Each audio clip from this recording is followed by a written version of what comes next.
Hey Queens, welcome back to Gears and Queers. I'm Jake. I'm Chris. And today we are back at Landmark Dodge reviewing possibly the most niche American car on sale right now. The 2020 Dodge Challenger GT all-wheel drive. So today we're going to show you around this very niche all-wheel drive American coupe and why it's really surprised us. Let's get into it. Let's do it.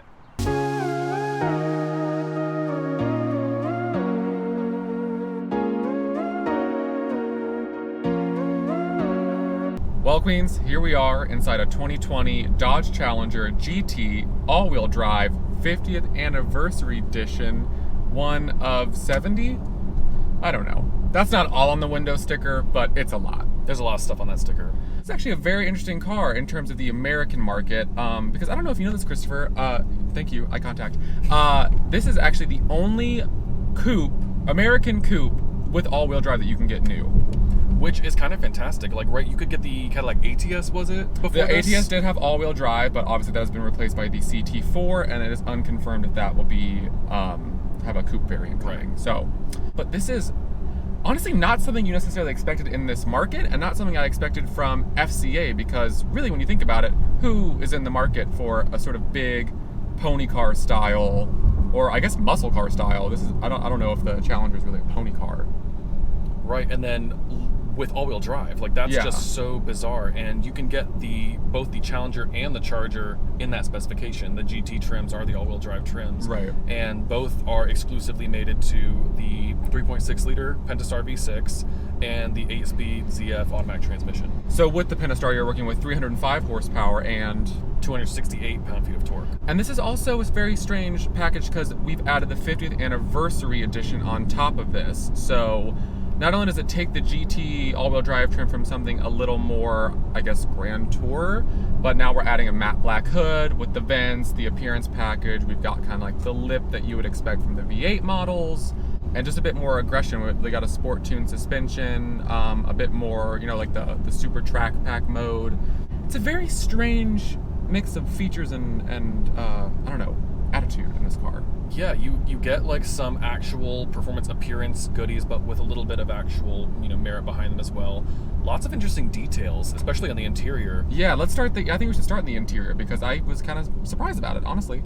Yeah, the gauge cluster right off the bat, you have this like 50, it's like a collage of like 50 logos to indicate 50th anniversary edition. Copper stitching everywhere. And copper details even in the sort of like... Yeah, like the trim surrounding like the gauge cluster, the shift bezel, everything like that. You do actually have a stitched dash, stitched door panels, upper door panels, and that's nice. You can tell they put in the effort for the soft touch panels up high at least. Down here, that's... Ooh. Yeah, Ooh. I mean, that's kind of what we'd expect from American cars, right? These lower points are pretty bad. Do you think that because even walking into this, my opinion of FCA interiors has not always been great. I think they've made some serious strides in recent years, but do you think this sort of makes up for that reputation? Yeah, I think they are getting really smart about putting the quality where it counts. Mm-hmm. You know, like the steering wheel feels really nice. The shifter, like this electronic shifter situation, is really nice. And you know, who really cares that the speaker cover is kind of gross down here at the bottom? It means you can kick the crap out of it, and it's not gonna. Yeah, you know, you're not gonna rip up like a leather padded or like dent a metal grill. You know, it makes sense. The Challenger has a very specific demeanor that I think kind of makes up sometimes for its faults and flaws. This specific model is kind of in a class by itself. Mm-hmm. Especially, you know, yes, we live in Atlanta. What is snow? We don't know her. But if you want this style vehicle, you want like a big, comfortable, even to an extent coupe, but you want all-wheel drive, they got you. Like, you can get this car, you can get a Charger, and you can kind of get a lot at once, where you might have had to concede. You could drive this car year-round in a state that experiences like winter conditions. As you know, maybe this put a good set of winter tires on. All-wheel drive does not make up for that. Just, you know, very important. Let's reinforce that idea.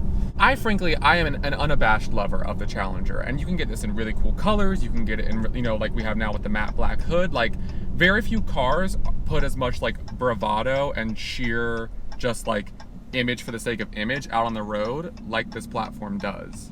It is a very style forward platform, and I think that Dodge kind of does that as well. Mm-hmm. Like, you know, obviously the platform mate is basically gets the same treatment for everything.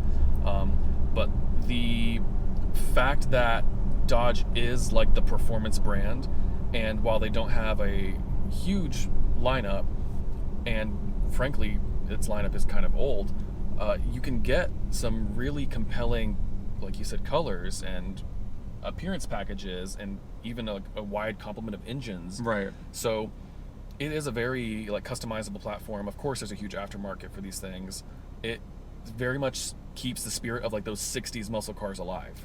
And that's what I was gonna say, is like I feel like there's some serious curb appeal going on here, in that unless it's like a very base model, I still look at a Challenger. Like I really like them, and I think that they're a very unique proposition, even among your Camaros and your Mustangs, because I feel like those have really like moved the needle along in terms of like modern performance and sort of more like modern styling that we expect in this landscape, while this is still very like held true to its, you know, Right, you're not getting a Turbo 4. exactly, like your big kicked up fenders, and it's like, I mean, let's be real, the thing's a boat. Like, it is a barge. It's the huge. Trunk, did you see the The trunk? trunk is huge. You could fit a lot of dead bodies in that trunk. Or iced coffee. Or iced Leo. coffee. I just think what's so cool about the Challenger is that it is unapologetically itself, and against all odds in this modern market, it works. Like you see a ton of these and a ton of different trims and a ton of different choices, and same with the Charger. Like, you know, this platform has, I think, really surprised people with how much it's held on, just in terms of, I guess, how cool it is. Yeah, there's a presence to it. Yeah. There is a image to the platform, Especially with the wide body now, like, come on. Yeah, and even what we're driving, the least powerful variant saddled with the extra weight of the all-wheel drive system in it. And I don't... It's still good. Like, yeah, let's actually, I think, let's take it to driving dynamics.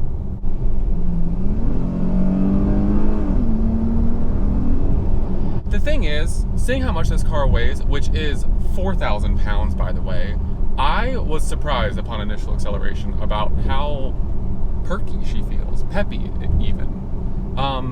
305 feels like, dare I say, enough.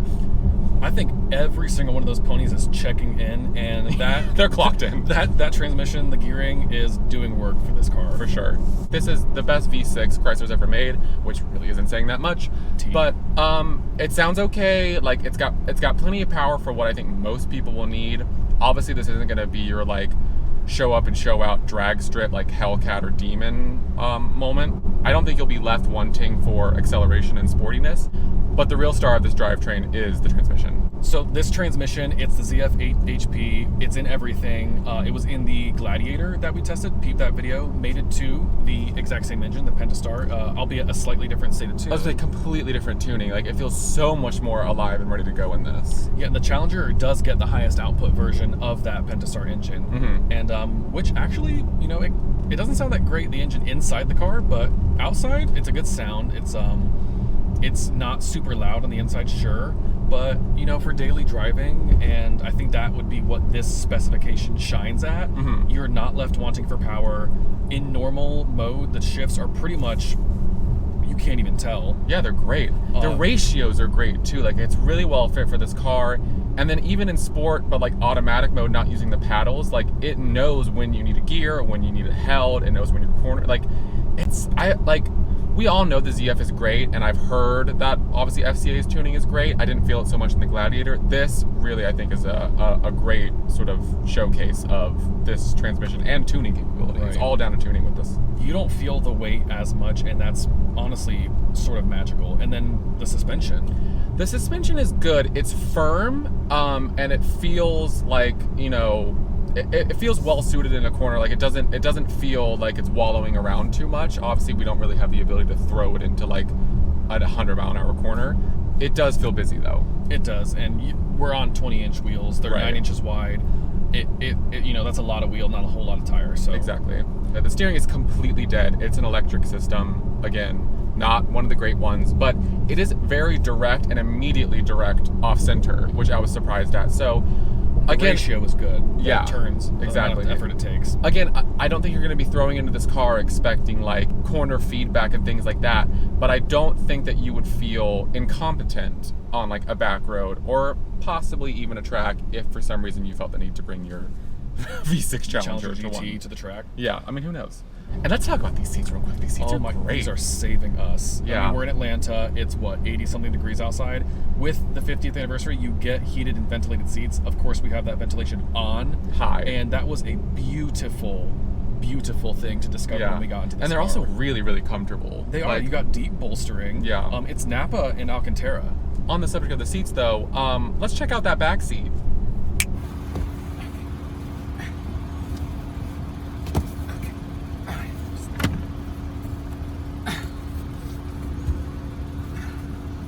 Perfect.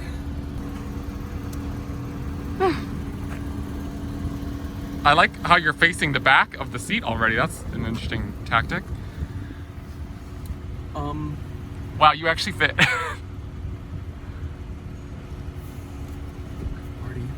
Wow, okay. Bye. Like the transmission, I think we were also both pleasantly surprised. Not even surprised, like we both know Uconnect is great, but it's busy. Like there's a lot of menus and a lot of things to parse through, but it's always easy to get back to the home screen. Nothing ever feels like it's being hidden from you or like it's too many clicks away. There is also just so much information you can get through like the main screen, and because we have that 50th anniversary, we get the larger 8.4 inch. The base model just gets the 7 inch. So you hit that super track pack button, you get all the options about customizing the different driving modes, steering effort, transmission response, launch control. It's a great system. I think it's well integrated and it's not tacked on top of the dashboard. It's, again, I think it's probably due for an update soon, but it still holds its own among most systems. It does, yeah. And of course you have Apple CarPlay, Android Auto, all the stuff that you would expect. Redundant controls for the climate control. Yes, you do have hard buttons, but you can also get through the screen, which I think is cool that that's even there. If you were wondering, the optional Alpine audio system in the Dodge Challenger that is included with the 50th anniversary edition package is perfect for streaming Chromatica. Oh my god, stream Chromatica on Apple Music and Spotify and Amazon Music. Wherever music is streamed. The heated and ventilated seats and the heated steering wheel is all through the screen. Kind of annoying. That's a little bit weird. I don't know how I feel about that. I would love a hard button. It took me a second to fight it, yeah. So that, make of it what you will. That's just a little bit nitpicky there. But I think the real thing that I am appreciating about this whole screen and infotainment setup is the instrument cluster. I do appreciate the half digital with that center portion, and then we still have analog gauges. And these are like you're sort of like harkening back to like, the 60s and 70s, that inset needle, these really deep gauges. Almost impossible to read. Yeah, truly. Especially the Speedo, but these really graphic numbers, but the screen is really well integrated and the graphics are really sharp. I was surprised. Like it's a really nice digital display. It is. The gear with that indicator is small. That is too small. If you're shifting manually with the paddles and you have 8 entire ratios to choose from, it's kind of off in the corner. It's really tiny. I would really appreciate to see that kind of be more prominent, especially in a car that's like mission oriented is towards performance. Right. So, but no, I think this car has surprised both of us with these sort of characteristics that have bubbled up to the top and subtly like surprised us. Yeah, it is a well-equipped car, and we're not in the base model. It is leaning towards the base of what you can get in this platform, but with the 50th anniversary package, you get those extra little goodies that make it really kind of feel special. Especially for a V6 Challenger. Really, truly. Well, Queens, thanks for coming along with us on this review of a 2020 Dodge Challenger GT all-wheel drive 50th anniversary, 1 of 70, 8 HP, high performance. I don't know. You get the name. Words. Or just GT all-wheel drive, or just Challenger, or just Barbara. Beatrice. Whatever you want to call her. It's really great to be back in some new cars, doing some new reviews for you guys. Obviously, COVID is still happening, so things may change, in just a few months again. But that is why you should reach out to us about maybe doing a follower review. Hopefully you've seen some of those by now. They're pretty great. We're trying to build this community, so let's do that together. So reach out to us. But thanks for tagging along. Thanks for watching, and we will see you in the next one. Don't forget to hit that notification bell and to subscribe. because I see how many of you are watching and are not subscribed. Come on. We know. Come on. Come on. Mom. Mom. Bye. Chris, say bye to the people. Bye.